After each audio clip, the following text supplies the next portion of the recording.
ఏలూరు జిల్లా కైకలూరు నియోజకవర్గంలోని తీవ్ర ఉద్రిక్తత చోటు చేసుకుంది. కైకలూరు మండలం నత్తగుళ్లపాడు గ్రామ సర్పంచ్ ముంగార రామకృష్ణరాజు ఆలియాస్ రుబెన్ పై గ్రామస్తుల దాడికి పాల్పడ్డారు. కొల్లేరు అంశంపై సోషల్ మీడియాలోని ప్రశ్నలు లేవనెత్తినందుకే తనపై దాడి జరిగిందని సర్పంచ్ రుబెన్ తెలిపారు. ఎలక్షన్ల ముందు కొల్లేరు ప్రజలకు ఇచ్చిన హామీల విషయంపై ఇటీవల ఎమ్మెల్యే కామినేని శ్రీనివాస్ను ప్రశ్నిస్తూ సోషల్ మీడియాలో పోస్టులు పెడుతున్నాననే కారణంతో కొంతమంది గ్రామస్తులు అర్ధరాత్రి కర్రలు రాడ్లతో దాడి చేశారని చెప్పారు. ఈ దాడిలో రుబెన్ తలకు తీవ్ర గాయాలు కాగా ఆయన భార్య కూడా గాయపడినట్లు సమాచారం. ప్రస్తుతం ఇద్దరు కైకలూరులోని ఓ ప్రైవేటు ఆసుపత్రిలో చికిత్స పొందుతున్నారు. సర్పంచ్ రుబెన్ ను పరామర్శించిన వైఎస్ఆర్సీపీ ఏలూరు జిల్లా పార్టీ అధ్యక్షుడు దూలం నాగేశ్వరరావు అర్ధరాత్రి పూట సర్పంచ్ ఆయన భార్యపై దాడి చేయడం అమానుషమని తీవ్రంగా ఖండించారు. ఈ దాడి వెనుక రాజకీయ శక్తులు పనిచేస్తున్నాయని అనుమానం వ్యక్తం చేశారు. ప్రజాస్వామ్యంలో ప్రశ్నించే హక్కు ప్రతి పౌరుడికి ఉందని, ప్రశ్నించినందుకే దాడులు చేయడం అన్యాయమని ఆయన అన్నారు. ఇక చట్టం ముందు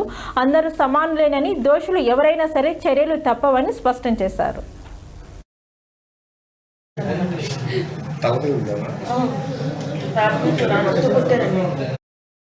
హాయ్ అండి, అందరికీ నమస్తే.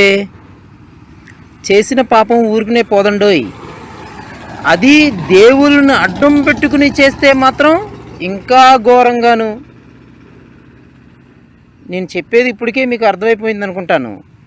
అదే కొల్లేటికోటలో 22వ తారీఖున జరిగిన మీటింగ్ గురించి మాట్లాడుతున్నాను.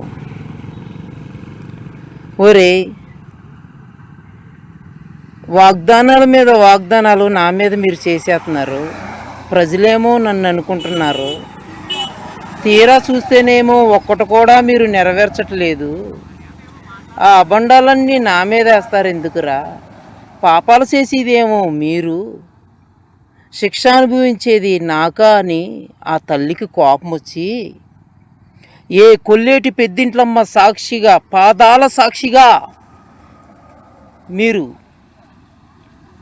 కొల్లేరు లంకలో ప్రతి ఒక్కడికి అర్రెకరం 6 నెలలు తిరగకముందు పట్టా చేసి ఇస్తామని వాగ్దానం చేశారో ఆ పాదాల దగ్గరికే సరైన సమయం చూసి ఆ తల్లి తీసుకువచ్చి ఎక్కడైతే మీరు వాగ్దానం చేశారో, ఏ నామములో అయితే మీరు వాగ్దానం చేశారో ఆ చోటకే తీసుకొచ్చి మీ ఇద్దరికి అవమానం కలిగేలాగా చేసింది. ఏ దేవతను అడ్డం పెట్టుకుని మీరు బూటకపు మాటలు మాట్లాడారో, ఎవరిని అడ్డం పెట్టుకుని కళ్ళబొల్లి మాటలు, సొల్లిబుల్లి మాటలు వాగారో